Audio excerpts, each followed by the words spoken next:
Greetings, everyone. This is Tony Wicks, recording episode number 6 in the Work From Home series. Well, today was a very interesting day.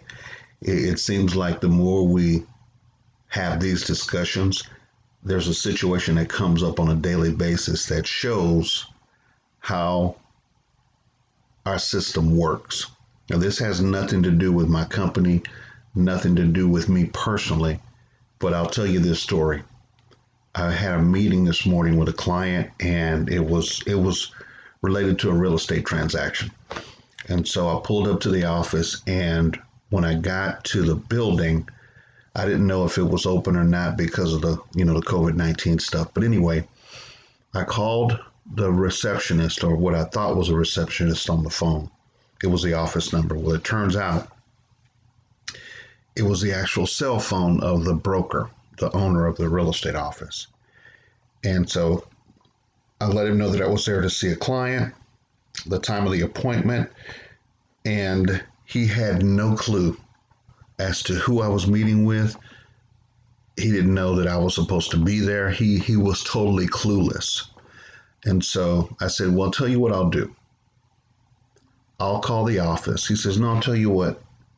He decided he would call the office, and he recommended that I reach out to one of his real estate agents, which I did. And it turns out the appointment was to be with her.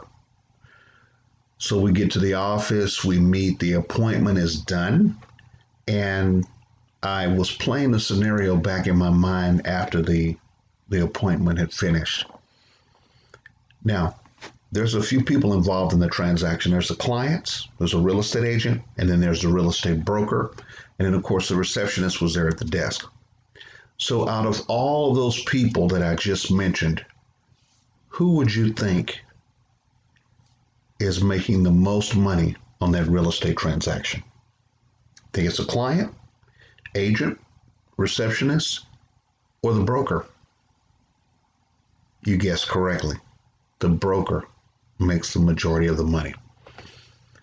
And the reason why is exactly what we talk about pretty much every day in the Work From Home series. See, the broker receives the most money because he owns the business, he owns the system. Now, per transaction, okay, the real estate agent may make more. Okay, so let's say the real estate agent made $3,000 on the deal. And let's say the broker made only $2,000. Well, the broker still makes more, even though he makes less per transaction. And here's the reason why. Number one, the broker has more than one real estate agent. So let's say that he has 10, and they all close a deal. $2,000 times 10 is $20,000. That broker is the winner in that scenario. But here's the other side of that coin. The broker was clueless as to what was going on at the office, and he wasn't even there. He didn't even show up after I called him. He just pointed me to the folks that dealt with the clients at the office. Why? Because he has more freedom of time. He does not have to be there. He owns the system. So he can be clueless, and as we like to say, he grew his business to the point to where he personally became irrelevant. And that is the end game, folks, because that equals not only freedom of money, but freedom of time. So this is a question, and I don't want to necessarily pose this question to you, but to someone that you may know who may be struggling, who may be sick and tired of being sick and tired, but they have a desire to do something better. They have a desire to provide more for people they care about. I want you to keep that person in mind. And I want to ask you this final question as we close. If there was a way that a person who's looking to work from home and make extra money, if there was a way for them to come into a system, receive full training, get fully licensed, and not disrupt their current full-time job, do you think they would be opposed to getting more information? If there was a way that they can add another income stream without disrupting their current career?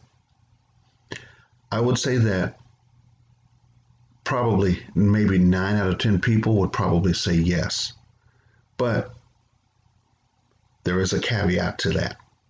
And we may talk about that caveat on the next video. So I'll make a mental note to myself. I'm going to do that now, because on the next video, I'm going to talk to you about why the 9 out of 10 number really is much, much different from 9 out of 10. So I'm making myself a little note right now. We'll pick up on that point in the next video. So guys, listen, it was great spending time with you. And a beautiful quote here: I can't do it, never accomplished anything. I will try has performed miracles. A lot of truth in that.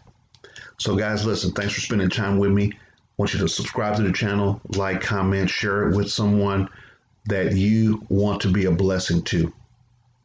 Pass this information on to them. We'll connect and we'll talk further. Have a blessed night. Stay focused. Let's get through the quarantine. And remember, once the quarantine, quote unquote, is over, make sure that you don't self-quarantine here. Stay creative, stay innovative, stay focused. God bless.